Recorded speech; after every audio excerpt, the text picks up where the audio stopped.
Today we are joined with Anna Pesce. Anna is an astrophysicist and professional science communicator currently working in museums and science centers throughout Colorado, sharing her excitement for space and the universe with curious minds of all ages. Anna, how are you doing today? I'm doing so good. Thanks for having me, Hunter. Yeah. I'm so excited about this. I'm really excited. Anna and I are really good friends, and We are. shared a deep passion for space together, and I'm really excited to have her on the show today. Oh, yes, amazing. It's good to be on here after watching this podcast grow, too. Yeah, I'm so we're excited. excited. Also, side note, no relation to Joe Pesci, as it might suggest by the last name. Good to know. I should have asked. I know. I get asked that frequently, so I thought I'd toss it out there. Interesting. So, Anna, we're going to be talking about moons today. We sure are. Awesome. Okay, so do you want to dive into it right now? Oh, yeah, let's do it. Let's do it. This is my favorite thing to talk about in space. I'm Awesome. pumped. I love moons. I love moons so much. Oh, yeah. Okay, so can you start off by just telling us what is a moon? Yeah, totally. So if we're going off of the IAU definition, which is the International Astronomical Union, a moon's defined as something that's orbiting something in a solar system that's not the sun. So if it's orbiting a planet, a dwarf planet, even an asteroid, anything like that, just anything in the solar system that's not the sun, that is a moon. Okay. So, pretty loose definition, but gives you at least an idea. So a moon is something that's orbiting something that's smaller than the sun within our solar system. Pretty much. If it's orbiting the sun, it's a planet. Okay. And well, actually, I don't know that I want to say that. That might not be right. Because asteroids orbit the sun, too. That's not a planet. Yeah, so planetesimals, I guess? Is yeah. that what we'd call Or we them? could just leave it at, if you're orbiting something that's not the sun, you're a moon. There you go. And if you're orbiting the sun, you're something else. Yeah.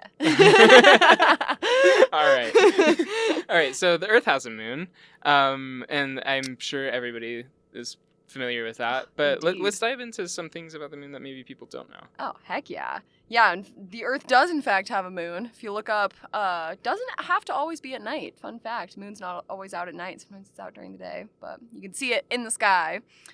And I think a lot of what we're going to be talking about today, or at least a lot of what I want to say, has to do with how planets get their moons, because that's a very, very different process depending on which planet you're looking at and which moon you're looking at.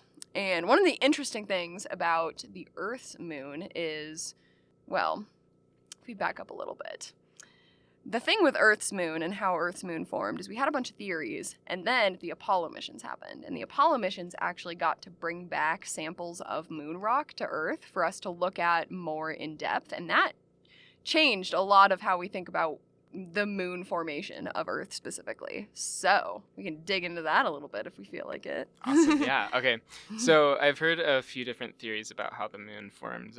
I know about the Great Impact Theory, or what is it called? The Giant Impact Theory, I think, is the prevailing theory right now. If something's assigned the name theory, there's a lot of evidence backing it up. So that's the prevailing theory of how the moon formed right now, yeah. So a theory in science is something that's almost a fact, right? But Yeah. in daily conversation, we say theory as something that's an idea or maybe a hypothesis. But in science, a hypothesis is a guess. But a theory is almost a fact, right? Exactly, yeah. A theory generally has some pretty strong evidence to back it up. It's maybe just one step down from a fact for multiple reasons. But in this case, I think probably because we weren't there to witness the moon's formation, so we can't ever say anything for certain, just because we didn't see it happen. But we say, the theory of gravity. Yeah, Every time somebody has ever dropped something, it's always gone towards the ground. Exactly. So, still a theory, but I think, like you were saying, similarly to the theory of gravity, we got the giant impact theory of how the moon formed. Awesome. Okay, so what is the giant impact theory? Yeah, so the giant impact theory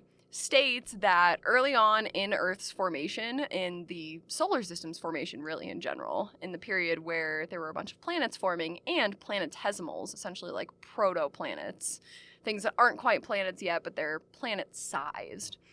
In that period, there was an object called Theia that was one of these kind of protoplanets about the size of Mars that crashed into Earth, that giant impact that the theory is named after. And as I'm sure you can imagine, something Mars-sized crashing into something Earth-sized is not exactly a peaceful occurrence. And when that happened, there was a bunch of carnage, a bunch of debris got tossed out into space, the space around Earth specifically. And so, for a little bit of time, Earth had a little ring, fun fact, of all that debris from that collision. But as time went on, that debris condensed and formed our lovely moon as we know it today. So how big is Mars compared to Earth? Mars is slightly smaller than Earth. If we go based off of, do we want to go based off of mass or radius? Radius. It's almost half the size, right? It's a little bit bigger than half the size of Earth, is it? Yeah, Mars is slightly bigger than half the size of Earth. I think you're correct on that. Okay. So something larger than half the size of Earth came and just smacked Earth. It broke off a huge chunk of it. So Earth would have been bigger than it is today had it not been for this collision. I would say, at least my understanding of the giant impact theory is it's less like a massive singular chunk that was split off of Earth, and it was more just both of these planetesimals, both of these early planets kind of got shredded a little bit, and then that shredding is what looped into orbit around Earth. So it's less one singular massive piece and more just lots of little pieces that's into the moon. Most of the proof for this giant impact theory came from the Apollo missions and from the actual moon rock samples that we were able to obtain through those Apollo missions. And a lot of it has to do with the composition of moon rock compared to Earth rock, specifically Earth's mantle. So if we even go below Earth's crust, Earth's mantle and moon rock have very, very similar compositions, specifically in terms of how much oxygen there is in both of them. And it's very different. It's a very different composition from even Mars itself, like the actual modern day Mars, the fully formed Mars, I suppose, and asteroids and things like that. Very different composition from those kinds of things. So the fact that they are so similar, but also so different from elsewhere in the solar system suggests some sort of connection between Earth and moon rock. There's also the fact that moon rock doesn't have many volatiles in it, and volatiles are elements or compounds that easily vaporize under high heat. So the fact that there's not a whole lot of volatiles in these rocks suggests that these rocks formed under very high heat circumstances. And, you know, when two planets collide, that generates a lot of heat. There's a lot of energy in that collision. So things like that, and then also just generally dating the rocks from the moon puts them in the same general period of time that we know that the planets were forming in the first place, that we'd have things like these protoplanets floating around. So all of that combined points some pretty direct fingers at this giant impact theory over maybe some other theories that were proposed beforehand.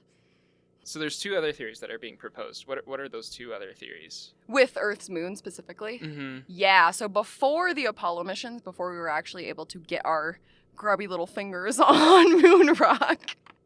So before that was able to happen, there were a couple of different theories, and these theories still apply to other moons in the solar system in terms of how other planets' moons might have been obtained. So they're not at all completely discounted. They're just discounted for Earth's moon specifically. But there was the idea that the moon was maybe something that was captured. It was something that originated from somewhere else and then flew too close to Earth and got kind of caught in Earth's gravity and started orbiting. There was the theory of co-formation, where the moon and the Earth formed at the same time out of the same kind of cloud of gas and dust that Earth formed out of. Or there is another really interesting theory called the fission theory. And what that says is that Earth, early on, was rotating way too fast, that it actually kind of flung some of its material off of its equator just based on that rotation speed, and then that material coalesced to form the moon. So those are the prevailing theories pre-Apollo missions, but if you noticed, the giant impact theory is nowhere in those three. So it's the classic case of the more you learn, the more questions you have. The more you learn, the more you try to narrow things down, the more possibilities open. That's so, amazing. Yeah.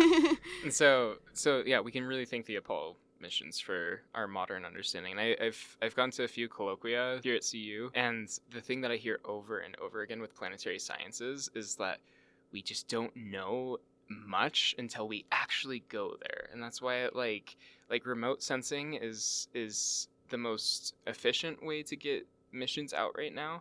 But to actually be there and to actually collect samples and bring them back to Earth, that's where the bread and butter planetary science is. Oh, absolutely. All right, so Earth has a moon, and there's other planets in the solar system that have moons too. Earth is not the only one. Correct. All right, so let's go visit another planet that has another moon. Which planet do you want to go to first? Well, we really can only go outward from Earth, because if we go inwards, Mercury and Venus don't have moons. They're a little too close to the sun. The sun kind of bullies Mercury and Venus a little bit in some ways, but because they're so close, they don't have moons. Sad. So It's like the sun steals the moons from them because it's just like more gravitationally attractive. I guess so, The sun is yeah. really attractive. The sun is very attractive. But yeah, I think there weren't any moons that co-formed with Mercury and Venus, to my understanding. And then if anything were to come close enough to get captured into either of those planets' gravities, chances are it honestly would be captured by the sun instead, because the sun is so close and such a powerhouse in terms of gravity. So if we go outwards, though, we could go a big step outwards and visit our first gas giant planet, Jupiter. So I've heard Jupiter has a lot of moons. How Oh, yeah. many moons does it have? When you get to the outer solar system, you're really jumping up there in moon counts. We go from Earth with 1 moon, Mars with 2 moons, and then we jump up to 97 moons with Jupiter. That's the most recent count as of the end of April this year, 2025. So Jupiter has some main moons that are the inner moons, and then it has some outer moons that are kind of more chaotic than their inner moons, with their orbital patterns compared to their inner moons. Oh yeah, and you're actually hitting on a really good point there. If you look at moons' orbits, they are very, very indicative of how the moon got there in the first place. So if you see in planets with multiple moons, like concentric circle orbits almost, and very flat, very organized, kind of like a mini solar system, that's a pretty good indicator that the moons formed with the planet, that co-formation theory that we talked about. But if you see these kind of crazy, maybe more elliptical, but all over the place, not in a single organized plane orbits, that's a pretty good indicator that these might have been things like asteroids or other objects that were captured and pulled into orbit by the planets. So, yeah. I know you also said there might be some main moons of Jupiter. If you're thinking of Jupiter and you're thinking of maybe the highest profile moons of Jupiter, you're probably thinking of the Galilean moons, which are 4 of the biggest moons of Jupiter. They're called Io, Europa, Ganymede, and Callisto. And if you have just like some basic binoculars, you can like go out at night and see maybe some little tiny dots in the sky when you look at Jupiter.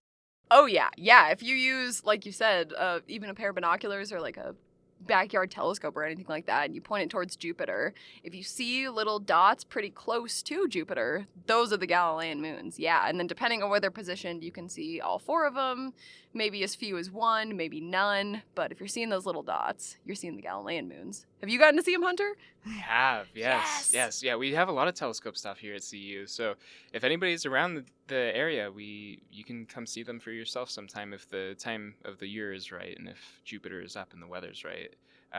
We have an observatory here that does open houses for free on Friday night, so you can go there to check out Jupiter's moons and actually see them for yourself. Or if you want to see deeper space objects like even nebulae or some stars or other planets, you can go check that out there. But yeah, let's continue. So what are these Galilean moons? Yes, the Galilean moons are 4 of the largest moons of Jupiter's, and they're named after the astronomer Galileo, who is oftentimes credited with being one of the first people to use the more modern telescope, as we understand it, the refracting telescope with that series of lenses in there to observe the sky.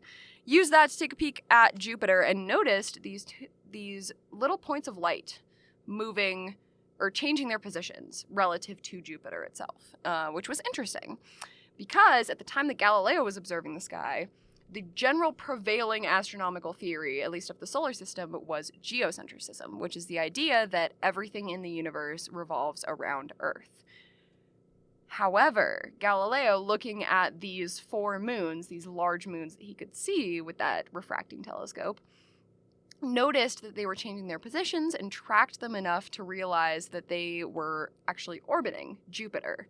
And that's a very big strike against geocentrism. It's not a complete disapproval of geocentrism, but still noticing something in the universe that's orbiting an object that's not Earth goes against the idea of geocentrism to begin with. So he tracked these moons for a while, published his findings on both the Galilean moons and some others of his findings in a book called The Starry Messenger, which he published in 1610. And, as I'm sure you can imagine, going directly against the general prevailing astronomical theory, especially when it's the theory that the church holds, is not generally a popular opinion. So he, in 1633, was found guilty by the Catholic Church of going against those ideas of the universe, and originally was sentenced to life in prison, but I guess they let him off on house arrest after a while, and then passed the time away serving out that sentence, and eventually passed of natural causes. But his legacy still lives on in these 4 Galilean moons here. So how are these 4 Galilean moons different than the rest of the, did you say 97?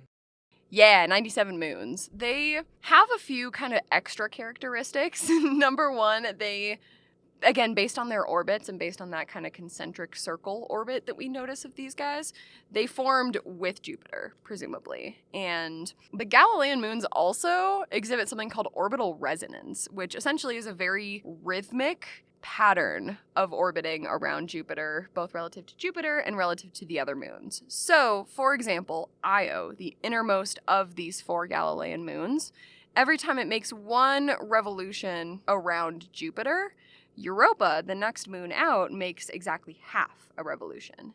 And then if we jump one more moon out to Ganymede, Ganymede makes exactly a quarter rotation. Callisto isn't fully a part of this pattern yet, but give it a couple more 1,000 years and it'll settle into place. But that pattern, no matter how long you let that play out, if it's not influenced by external factors, that will just continue. There's that kind of rhythmic orbiting of at least the inner 3 of the Galilean moons, eventually all of them, that kind of distinguishes them. And they're massive. Ganymede, in particular, is one of 2 moons of the solar system that is larger than the entire planet of Mercury.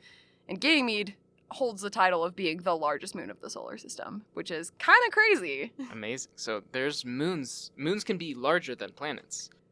They sure can. But again, it's just they hold that moon title because they're orbiting a planet and not the sun. If things were built differently so that Ganymede was orbiting the sun, it would be a planet. So Europa is really, really interesting because on the surface, if you just check out, like just look with your eyeballs at Europa, it is covered in a layer of water ice, which makes sense for the outer solar system since it's pretty cold.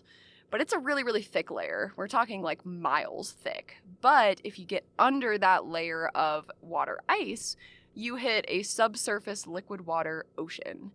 And the thing about liquid water in the universe is it is very exciting to astrobiologists because if we think about life on Earth, water, particularly liquid water, is very, very important, not just for the sustaining of life, but the origination of life in the first place. So the fact that Europa's got some degree of liquid water confirmed underneath that icy crust is very exciting. And the question always comes up, or often comes up, of if Europa is out in this outer solar system where it's very, very cold, how on Earth, or I guess how on Europa, is there liquid water? And it goes back to that, at least in part, that orbital resonance thing I was talking about, that really rhythmic orbit of these moons around Jupiter. Because when that happens, these moons, these Galilean moons in particular, kind of pull and stretch on each other. Both the gravity from these moons and from Jupiter itself kind of squishes these moons a little bit. It's like a stress ball. It squishes them around. And that squishing kind of creates friction in the centers of some of these moons. Same thing as if you rub your hands together, it heats up your hands. That's what's happening in the middle of these moons. And that's generating heat. And on Io, if we jump even 1 moon in, that registers as just a lot of volcanic activity. Io is the most volcanically active world in our entire solar system. But with Europa, that manifests as heat enough for there to be liquid water under that surface. So that's very, very exciting to a lot of astrobiologists. So Europa, this is a really big candidate for life in our solar system. Do you want to tell us more about why are we looking specifically at Europa and not other moons that are equally as dynamic? Oh, yeah. Heck yeah.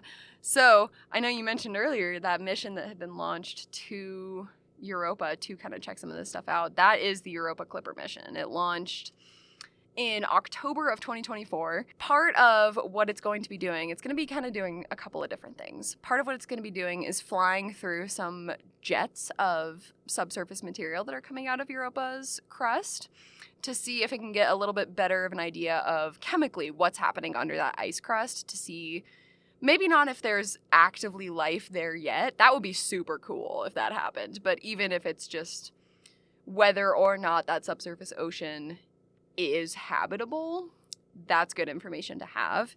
It's also going to be taking a little bit of a look at the surface of Europa and some of the material that's there to see whether or not that's organic material in the sense that it's carbon-based, not necessarily in the sense that it's produced by life itself. So, lots, hopefully, of information to come from the Europa Clipper. And as we talked about, that may just open up more questions for us.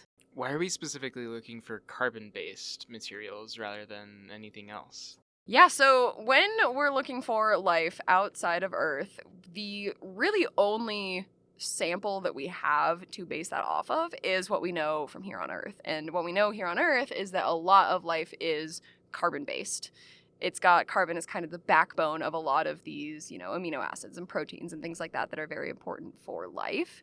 So finding any sort of carbon-based anything on another world that there might be life on is a pretty good either precursor or indicator of the possibility to form carbon-based life forms on this world. I think you're hitting a really important part of astronomy and astrophysics in general, that a lot of what we do to learn about the universe is we compare it to things that we already know. Just like how we haven't sent anything far enough out to take a picture of the Milky Way galaxy, but we know it's a spiral galaxy because we can look at other galaxies, we can see how they're formed, and we can look at all of the galaxies that we've ever seen. We've seen hundreds of millions of galaxies in the universe now, so we have a pretty good idea of what a galaxy looks like, and we can take a look at all of the stars in our sky and kind of get an idea of our home. And that's what we do with a lot of things in astronomy, because the distances in astronomy are just so big that it's hard to actually go to a lot of these places. So we have to relate them to things that we already know. And that's both a beautiful thing about science and astronomy, but it's also a very limiting thing. And so if human life is the only life that we've seen, then that could be really limiting if life exists that is not based off of liquid water and carbon. And maybe there's life out there that has grown from liquid methane and is not carbon based for whatever reason. We don't know, but we know that right now life exists in the way that we see it around us. So it may exist in this way somewhere else. So it's more useful to look for signs of life as we see it around us than ways that we haven't seen it as yet, because we don't know if it exists that way. Oh, absolutely. Yeah. It's maybe a bit of extrapolation, but it's useful extrapolation. And you're so right. It's very, very impressive what we've been able to figure out as humans about the universe from our own tiny little baby corner of the universe itself. Yeah, it's incredible. I know there's also a theory that's being tossed around out there that there could be silicone-based life, just based on the amount of bonds that silicone can form. It's very similar to carbon, so even just stuff like that we could possibly be looking for. But you're right, it's the only thing that we know for sure works is carbon-based life forms. I know one of the other things, Hunter, that you said that I wanted to come back to is maybe water specifically isn't necessarily important for the development of life. It could be another sort of liquid. And I know one of the ones you brought up was liquid methane. And boy, oh boy, if you like liquid methane, do I have a moon for you. Ooh, I'm excited. Okay, so we're going to be going to a new planet now, right? We sure are. All right, tell us what planet we're going to. We're hopping one out to my personal favorite planet, Saturn. And if we're talking about Saturn's moons off the bat, turns out, even though Jupiter is the biggest planet, it does not have the most moons. Earlier this year, I believe in March, the IAU did completed another survey of Saturn's moons, and Saturn's moon count is up to 274 moons. And one of these moons in particular is the second largest moon of the solar system. It's called Titan.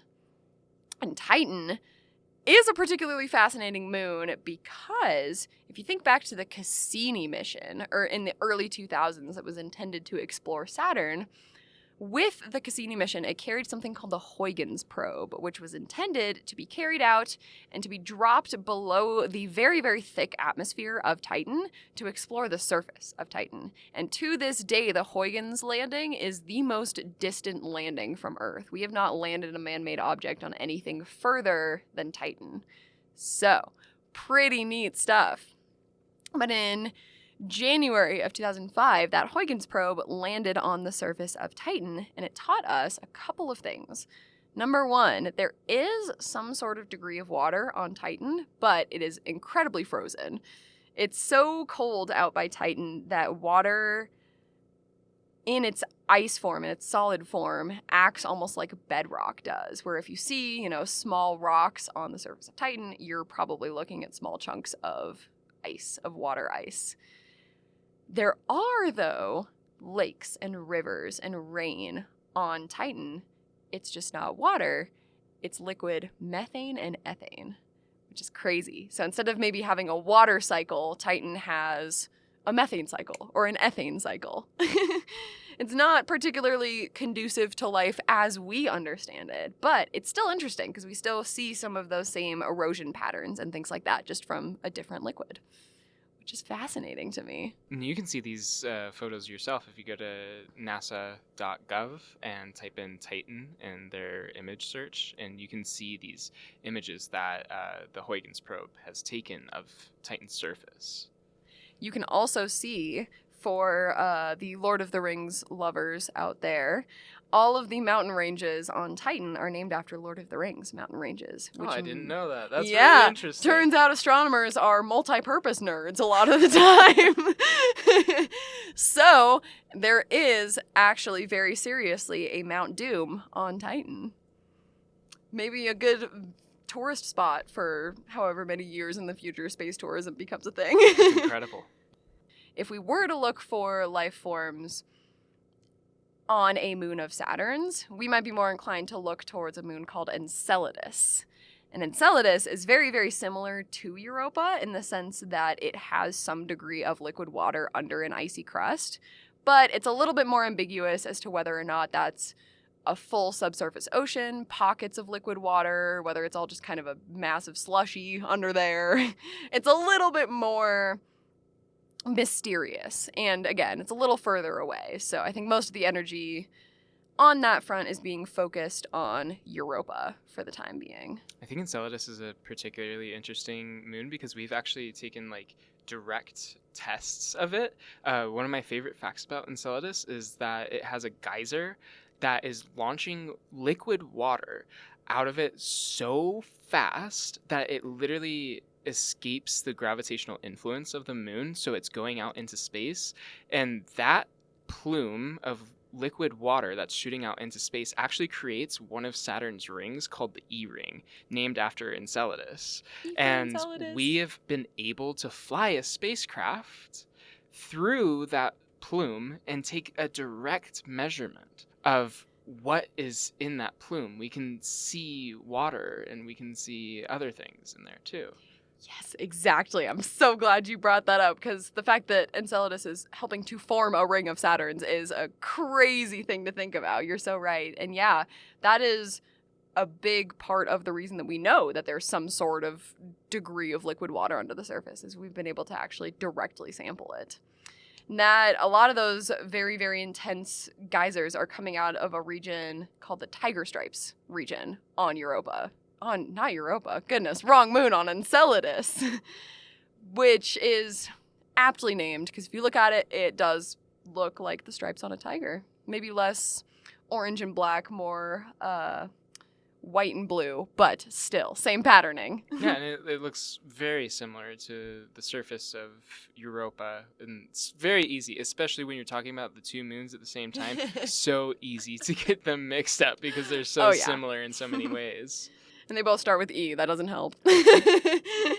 So Saturn has over 200 moons. Does Saturn have any other particularly interesting moons that we should talk about? I mean, we gave the Lord of the Rings fans some fun little tidbits. Now I'm going to appeal directly to the Star Wars fans. There's 2 particular moons of Saturn's that have very, very large craters on them that kind of are reminiscent of the Death Star, if you will. There's Mimas and Iapetus. And Mimas I like to call Death Star 1 and Iapetus Death Star 2, because if you look up pictures of Iapetus, it's got some darker material on one side of it, so it doesn't look entirely finished yet. Okay, so we've talked about how the Galilean moons got their names after, like, the group of them is named after Galileo, but the actual names of each individual moon is named after mythological characters. And most of the moons in the solar system are named after mythological characters. How are Saturn's moons named? Yeah, Saturn's moons, most of just the names in general in our solar system come from Greek and Roman mythology, and Saturn's moons all are named after Titans in Greek and Roman mythology. Sometimes it's very literal, you know, with the moon Titan, but then you've got Enceladus, you've got Tethys, you've got Hyperion, you've got other ones as well. And there is kind of one exception to the Greek and Roman mythology names, and that is with Uranus, because as it turns out, Uranus's moons are all named after Shakespeare characters. And I honestly, personally could not tell you why there's that departure, but it's very interesting to me. Amazing. How many moons does Uranus have? When we get past Saturn, Saturn's kind of the peak of the moon count. We start stepping back down again. Uranus only has 28 confirmed moons, so not quite as many. And while Uranus only has 28 confirmed moons, they are some very, very interesting moons. And to figure out why, we kind of got to take a look at the planet itself for a second. Okay, so if you imagine like a post of sorts, or kind of like a stick going through a planet from the North Pole to the South Pole, that's its axis of rotation. That's what the planet itself actually rotates around when it goes through a day. And most planets, that axis of rotation is generally vertical. It's a little bit off from being directly vertical. For example, Earth's is tilted just a little bit. But the interesting thing with Uranus is that that axis of rotation is tilted over completely on its side. So Uranus, instead of maybe spinning like a top, as we can imagine the rest of our planets as they go around the sun, more rolls like a bowling ball around the sun, which is weird. It's got over a 90-degree tilt on its axis. And the interesting thing that we see is that they also follow that same axis of rotation. So their orbits are kind of knocked over on their sides relative to the solar system, which is weird. And anytime we see any sort of departure of from a normal pattern in the solar system, that is something to look at, because something probably swooped in and messed with that whole system. So, do we remember back to the giant impact theory of Earth's moon? Because, number one, the fact that Earth's axis is a little bit tilted is also a side effect of that giant impact theory. When Theia, came in and smacked Earth, it knocked Earth over a little bit. It kind of tilted it. And so the idea is, because Uranus has such an aggressive axial tilt, something similar probably happened early on in Uranus's formation, where some sort of other object came in and impacted Uranus and knocked it completely over on its side. As of right now, we don't really know what that thing was or exactly when that happened. We just know it kind of generally happened early on in Uranus's history. And the thinking is that something similar to Earth's moon formation happened with Uranus's moons, where that impactor, came in, impacted Uranus, tossed out a bunch of debris along that same axis of rotation that then coalesced into moons. And that's why those moons also are kind of knocked over on their sides, is because they formed after that event that caused that axial tilt. The thing is, though, when you get out into these bigger planets, there are multiple ways that these bigger planets can obtain moons, and they're especially good at capturing things like asteroids, or in the case of Uranus and Neptune, maybe some further out Kuiper Belt objects, some more icy objects. So these moons not are not all knocked over on their sides. It's only a few of them that coalesced from that debris disk, but there are others that have some other crazier orbits that perhaps are captured Kuiper Belt objects or so forth. And this is similar to like the difference between the Galilean moons around Jupiter and the other moons, right? Yeah, exactly. Those like concentric circular orbits versus those more chaotic elliptical, all over the place, what is going on orbits. All right, so what other planets in our solar system have moons? Oh, yeah. We keep going out further. Does Neptune have moons? Oh, yeah, we'll keep going out. With Neptune, again, we're stepping back down on the moon count, but if we're talking about things that are captured from the Kuiper Belt, Neptune is a particularly interesting planet to look at. And in particular, one of its moons, called Triton, not to be confused with Titan. They sound very similar, but they are different. Triton is one of those moons that goes against the general patterns that we see, in that it's a large moon. It's large enough to be circular, or spherical, rather. We're talking about 3 dimensions here.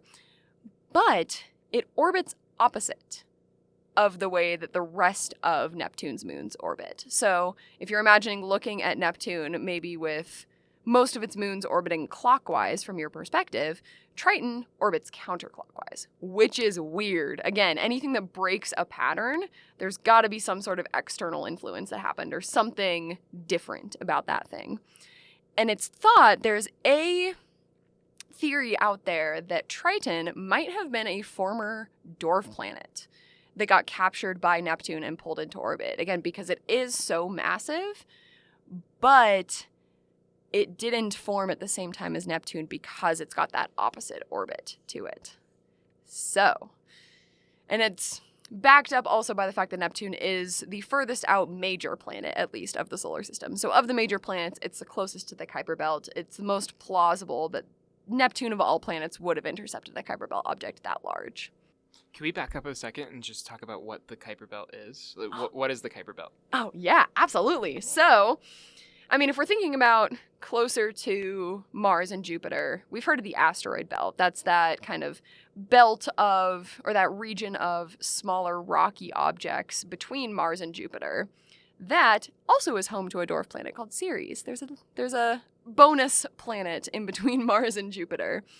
But when you're getting out to the outer solar system, there is something similar to the asteroid belt, but in the outer solar system, temperatures are much, much colder, and so most of these bodies are icy. And that's what our Kuiper Belt is. It's a belt of objects similar to the asteroid belt in structure, composed of more icy bodies.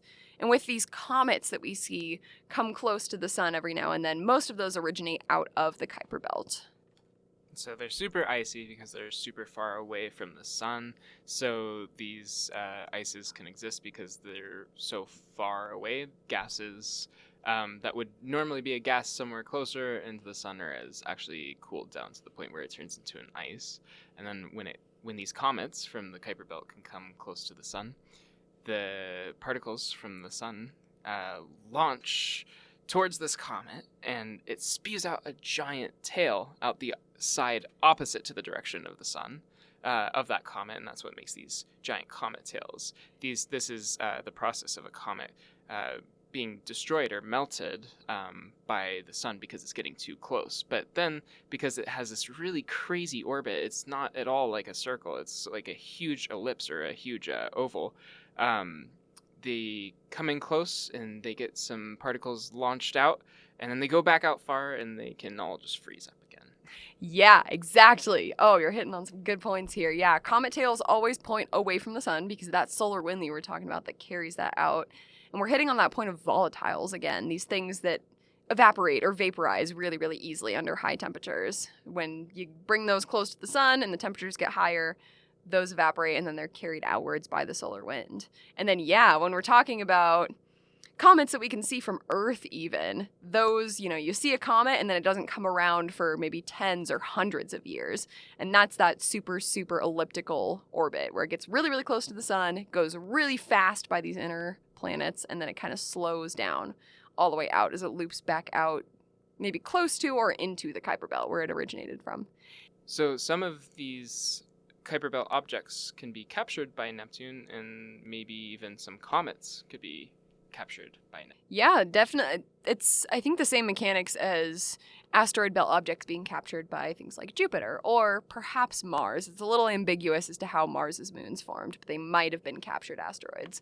In the same vein, Neptune can grab some things out of the Kuiper Belt and pull them into orbit and turn them into moons. Just like in the case of Triton. Triton very possibly could have been a previous Kuiper Belt object that just got snatched up by Neptune and reassigned.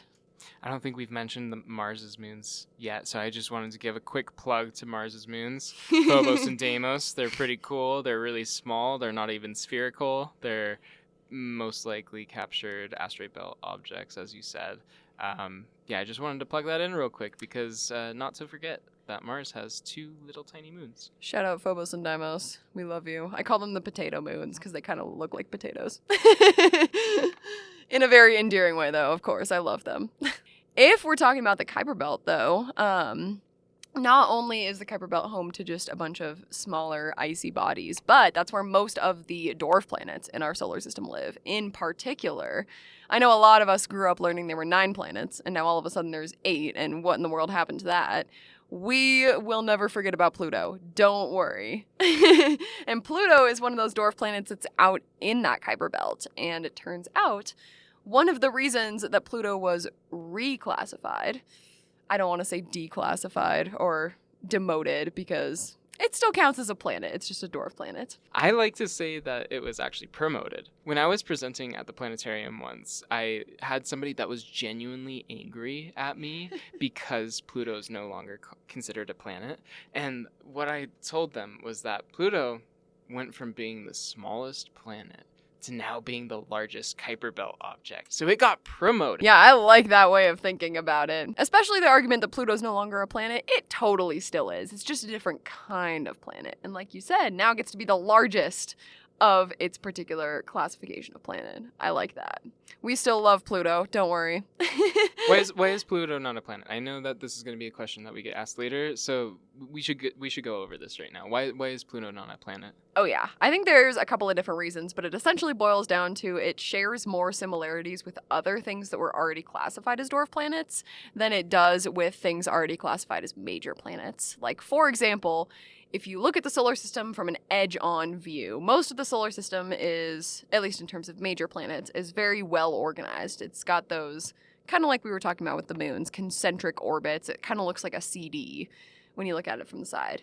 Pluto's orbit is a little bit tilted compared to that. And one of the other things that reclassified Pluto is one of its moons called Charon. Now, when you're talking about things that orbit other things, there's a center of gravity to that system.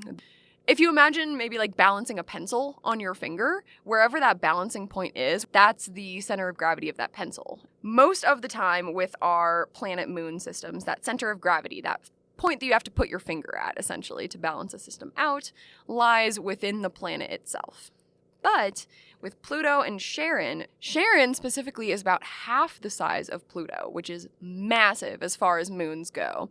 So much so that that center of gravity moves out of Pluto and into kind of the middle, in the space between Charon and Pluto. So when you watch Charon orbit Pluto, it's less that Charon orbits Pluto and more that both of them just kind of orbit like this ambiguous point in space, that center of gravity. And that's a big no-no in terms of being a major planet. One of the requirements of being a major planet is you have to have cleared your orbit of anything close to your size. And Charon's close enough to Pluto's size that Pluto didn't fulfill that particular requirement, unfortunately, it seems.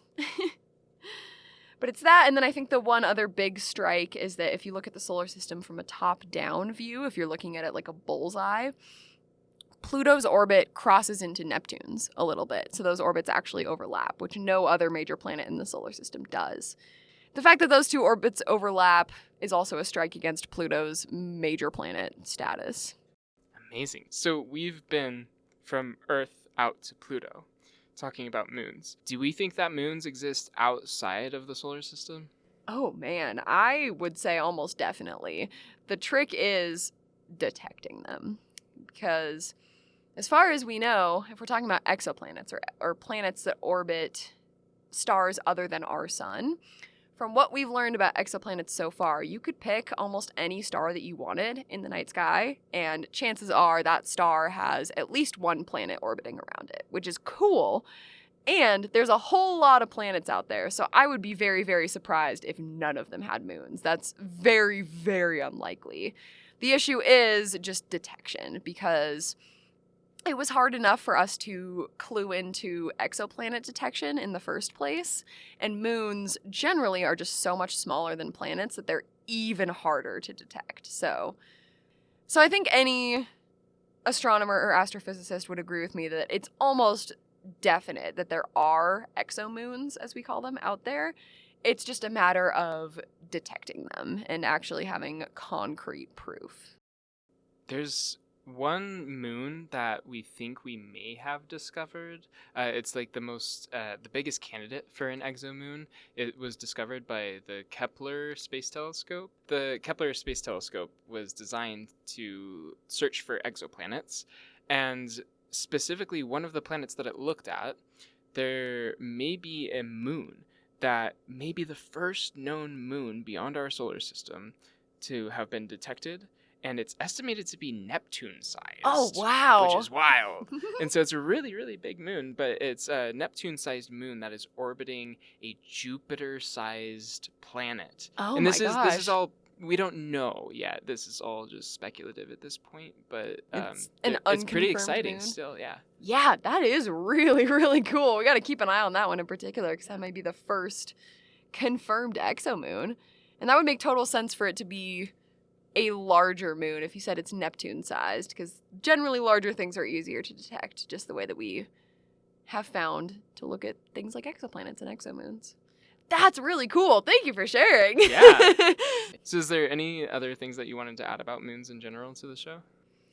I mean, I think my biggest thing is just look into some moons. I feel like everyone gets distracted by, or a lot of people get distracted by planets, and they're cool, but you're missing half the show if you're not paying attention to these moons. So give our moons of the solar system a little bit of appreciation. They deserve it. They're some pretty cool dudes. Yeah, moons can be very different. Moons can be like the Earth's moon, which is basically like a rock. It's not very active geologically. It doesn't have earthquakes, doesn't have an atmosphere, it doesn't have tornadoes, stuff like that. But then we can go all the way to, like we said, moons like Europa that has subsurface oceans, maybe possibly life on them.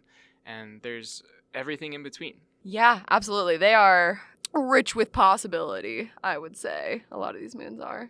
Well, Hunter, thank you so much for having me on the podcast. Oh, thank you for being here. I really had so much fun with this episode, and it's been a really good one. I'm really excited for people to hear it. Oh, yeah. I had lots of fun with you, and I will take any excuse to yap about moons, so. Well, I hope to have you back very soon. Oh, I hope to be back very soon. Thank you, everybody, for joining us on this episode of the Open Orbit podcast. Please feel free to check out our social media pages on Instagram and Facebook, and stay tuned for our next episode.